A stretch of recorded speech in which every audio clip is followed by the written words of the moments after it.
Hi! నా పేరు Vinayak tiller. Welcome to history series in Telugu.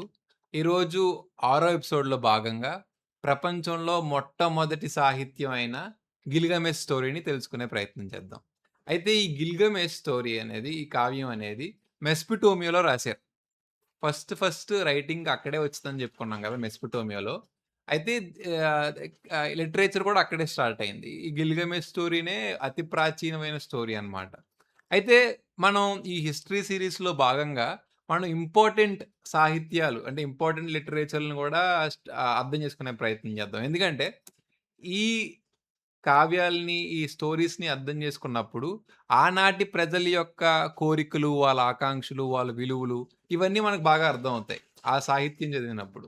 So, ఆహ్, సో, మనం ఇట్లా రాబోయే ఎపిసోడ్స్‌లో గూడా వచ్చే రాబోయే సివిల్ మిగతా సివిలైజేషన్ చదువుతున్నప్పుడు గూడా, ఆ సివిలైజేషన్‌లో ఇంపార్టెంట్ లిటరేచర్స్‌ని కూడా మనం స్టడీ చేద్దాం. దాని ద్వారా వాళ్ళ ఆ ప్రజల తాలూకు ఆకాంక్షలు వాళ్ళ గురించి లోతుల్లో అర్థం చేసుకునే ప్రయత్నం చేద్దాం.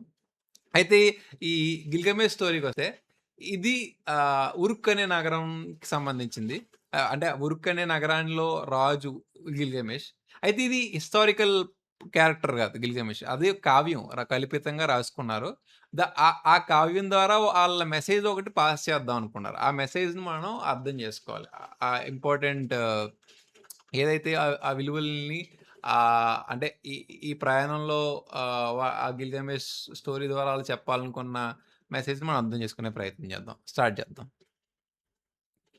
అయితే ఆహ్,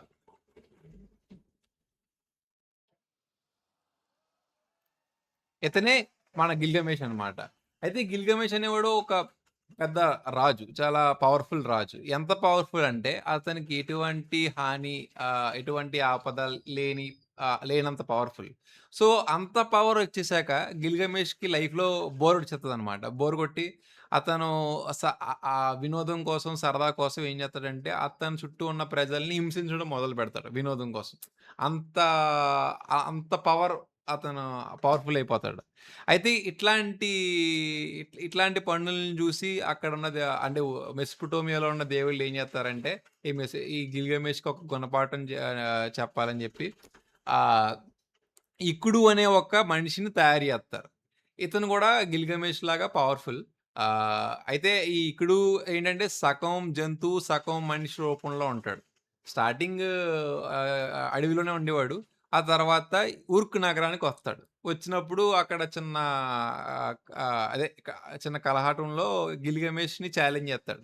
ఆళ్ళిద్దరూ తలపడతారు. తలపడినప్పుడు ఇద్దరు ఎవరు నెగ్గరనమాట. ఒకళ్ళకొకళ్ళు దెబ్బలు తగులుతాయి. ఒకళ్ళనొకళ్ళు బాగా పోరాడతారు గానీ ఎవరు నెగ్గకపోతారు.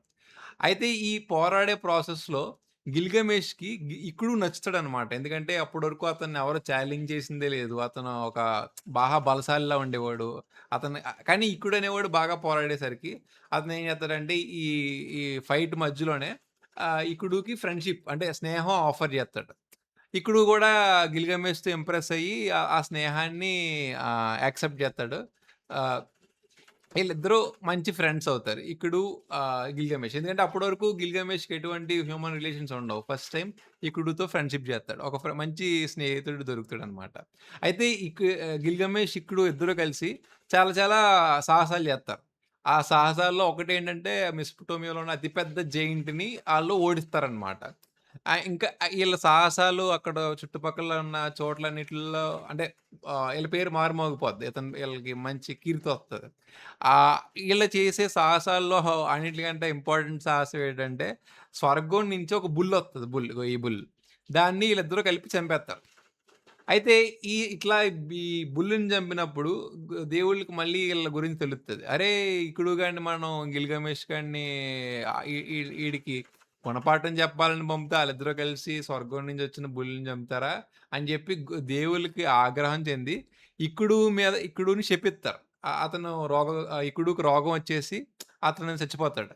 అయితే అప్పటి వరకు ఎటువంటి హ్యూమన్ రిలేషన్స్ లేని 'గిల్‌గమెష్' చేయక ఒక స్నేహం జేసి అతనితో కలిపి ఆహ్, సమా సమకాలీకుడిగా తిరిగి అన్నీ జేసిన తర్వాత అట్లాంటి ప్రాణ స్నేహితుడు కోల్పోయేసరికి ఒక్కసారిగా బోలెడంత దుఃఖం వత్తది. చాలా రోజులు బాధపడతాడు. బాధపడతాడు. ముందు శవాన్ని గూడా బర్రీ జేయడానికి ఒప్పుకోడు. పాతిపెట్టడానికి ఒప్పుకోడు. అయితే కుళ్ళిపోయే టైంకి సరే అని పాతిపెడతాడు.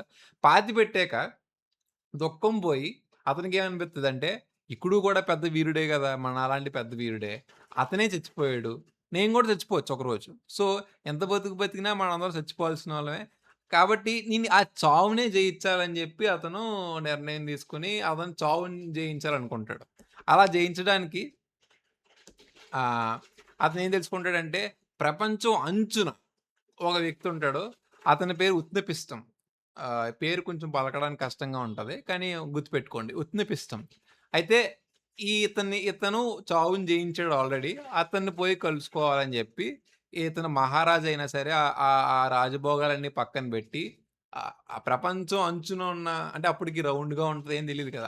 ఆళ్ళ కన్సెప్షన్‌లో ప్రపంచం అంచు ఒకటుంది. అక్కడ ఇతను ఉత్నెపిస్టం అనేవాడు బతుకుతున్నాడు. అక్కడికెళ్ళాలని జెప్పి ఇతను 'గిల్‌గమేష్' అనేవాడు అడవులు దాటుకుంటూ, సముద్రాలు దాటుకుంటూ చివరికి ప్రపంచం అంచునున్న ఉత్నెపిస్తాన్ని చేరుకుంటాడు. అయితే చేరుకున్నాక ఇట్లా "నువ్వు మరి చావుని జయించావు గదా! నాకు రహస్యం చెప్పంటే" ఇతనేమంటాడంటే, "అరేయ్! మనుషులనేవాళ్ళు చచ్చిపోవాలి. నేనంటే ఏదో ఒక సెపరేట్ ఒక అంటే అదో సెపరేట్ కేస్ నేను. కానీ జనరల్‌గా మనుషులనేవాళ్ళు చావాల్సిందే. చావుని జయించడం అన్నది మనుషులకు సంబంధించింది కాదు అని జెప్పి అంటాడు. అయితే ఈ ఉత్నబిస్టం ఎట్లా బతుకుతాడంటే, అతను ఎప్పటినుంచో బతుకుతాడు. ఆ టైంలో పెద్ద ఫ్లడ్స్ వస్తదనమాట. ఫ్లడ్స్ వచ్చినప్పుడు దేవుళ్ళు ఏం జేత్తారంటే ఇతనికి, "ఇతను మంచోడిలా ఉన్నావు. నువ్వు ఒక పడవ వేసుకొని నువ్వు నీకు అంటే బతకడానికి కావాల్సిన ఆహారాన్ని ప్లాంట్స్ అన్నిటిని పెట్టుకో. అట్లా బతుకు" అని జెప్పి అంటారు. అదొక స్టోరీ ఉంటది. చిన్న స్టోరీ. అయితే అంత ఇంపార్టెంట్ గాదు. అయితే నేనొక ఎక్సెప్షనల్ కేసు. కానీ మనుషులందరూ చావాల్సిందే అని జెప్పి ఉత్నబిస్టం గిల్‌గమేష్‌కి చెప్తాడు. అది చెప్పాక కూడా గిల్‌గమేష్ అంత తేలిగ్గా గివ్ అప్ చేయడు. ఆహ్, అయితే ఆహ్, ఏదో ఒకటి చెప్పు అనేసరికి ఉత్నబిస్టం గిల్‌గమేష్‌కి బోలెడన్ని పరీక్షలు పెడతాడు. ఎట్లా అంటే ఆహ్ ముందు ఒక 21 రోజుల పాటు నిద్రపోకుండా ఉండాలి అని జెప్తాడు. గిల్‌గమేష్ అతి కష్టంగా నిద్రపోకుండా ఉండి ఆహ్, ఆహ్, మెలుకువగా ఉంటాడు. తర్వాత ఉత్నెపిస్టంతోని యుద్ధం జేయమంటాడు. ఆళ్ళిద్దరూ తలపడతారు. అక్కడ కూడా నెగ్గుతాడు. తర్వాత అగ్నిలో నడవమంటాడు. అలా బోలెడన్ని పరీక్షలు పెడతాడు. అయన్నీ నెగ్గేసరికి ఉత్నెపిస్టానికేంటంటే సరే కొంచెం ఇంప్రెస్ అయ్యి, "నువ్వు చావుని జయించే మార్గం లేదు గానీ, నేను సముద్రం లోతున ఒక ఒక ఫ్లవర్ ఉంది. ఒక పువ్వుంది. అది తింటే నీ యూత్ నువ్వు మళ్ళీ ఎళ్ళిపోతావు. సో, ఇది కనీసం ఇదన్నా చెప్తానంటే, సరే అని చెప్పి ఏదో ఒకటి దొరికింది కదా! అని చెప్పి గిల్‌గమేష్ అని సముద్రం అంచునకెళ్ళి లోతునకెళ్ళి ఆ ఫ్లవర్‌ని తీసుకొని ఒడ్డుకొచ్చి ఫ్రెష్ అప్ అయ్యే టైంలో ఒక పామొచ్చి ఆ ఫ్లవర్‌ని కూడా తినేత్తది. సో, ఆ ఫ్లవర్ కూడా దక్కదనమాట గిల్‌గమేష్‌కి. అయితే ఉత్తి చేతులతో తిరిగి తన నగరానికెళ్తాడు. ఉరుక్ నగరానికెళ్తాడు. ఆ నగరానికి ఉత్తి చేతులతో ఎళ్ళేసరికి, ఖాళీ చేతులతో ఎళ్ళేసరికి ఆ నగరపు వాల్స్‌ని జూసి, ఆ కట్టడాలు జూసి అతనేమనుకుంటాడంటే, ఇలా చూడు ఆహ్, నేను మనిషినే. ఆహ్, చచ్చిపోతాను గావచ్చు. అయితే నేను గనక ఈ ప్రజల్ని బాగా పాలిచ్చాననుకో, బాగా చూసుకున్నాననుకో, ఆళ్ళు నన్ను గుర్తుపెట్టుకుంటారు. సో, నేను ఫిజికల్‌గా చచ్చిపోవచ్చు. భౌతికంగా చచ్చిపోవచ్చు. కానీ నేను బాగా పాలిచ్చినందుకు ఆళ్ళు నన్ను గుర్తుపెట్టుకుంటారు కాబట్టి, వాళ్ళ జ్ఞాపకాల్లో బతుకుంటాను. రైట్? ఆ జ్ఞాపకాల్లో అట్లా నేను అమరుడినవ్వగలను తప్ప ఇంకో రకంగా అవ్వలేనని జెప్పి, ఒక టైరెంట్ కింగ్ అంటే ఒక చెడ్డ నియంత ఆహ్, అతను ఒక మంచి రూలర్‌గా మారి, ప్రజల్ని బాగా చూసుకోవడం మొదలుపెడతాడు. అలా చూసుకోవడం వల్ల అతని స్టోరీని తరతరాలు చెప్పుకున్నారు. అలా 4000 సంవత్సరాల క్రితం రాసిన 'గిల్‌గమేష్' స్టోరీని ఇప్పటికి కూడా మనం చెప్పుకుంటున్నాం. మన జ్ఞాపకాల్లో ఈ 'గిల్‌గమేష్' ఇంకా బతికున్నాడు. సో, ఒక రకంగా 'గిల్‌గమేష్' చావుని జయించాడు. లెగసీ ద్వారా చావుని జయించాడు. ఇది 'గిల్‌గమేష్' స్టోరీ. అయితే ఆహ్ ఈ స్టోరీ ద్వారా ఆహ్, ఫస్ట్ ఆఫ్ ఆల్ ఏంటంటే, చావుని జయించా ఈ స్ట్రగుల్ ఉంది చూసారా స్ట్రగుల్. ఈ స్ట్రగుల్ అనేది ఈ మెస్‌పటోమియా యొక్క క్యారెక్టర్. అక్కడ ఆళ్ళకేది ఈజీగా రాలేదు. సో, అన్నిట్లికి స్ట్రగుల్ చేయాల్సిన పరిస్థితి ఉండేది. సో, అది ఒకటి చెప్తుంది. తర్వాత అప్పుడు ప్రజలు కూడా ఒక గుడ్ గవర్నెన్స్‌ని కోరుకున్నారు. రైట్? ఆళ్ళ ఆళ్ళ కోరికల్లో ఏంటంటే ఒక టైరెంట్ కింగ్ ఉండొద్దు. ఒక మంచి పాలకుడుండాలి. సో, అట్లాంటిది.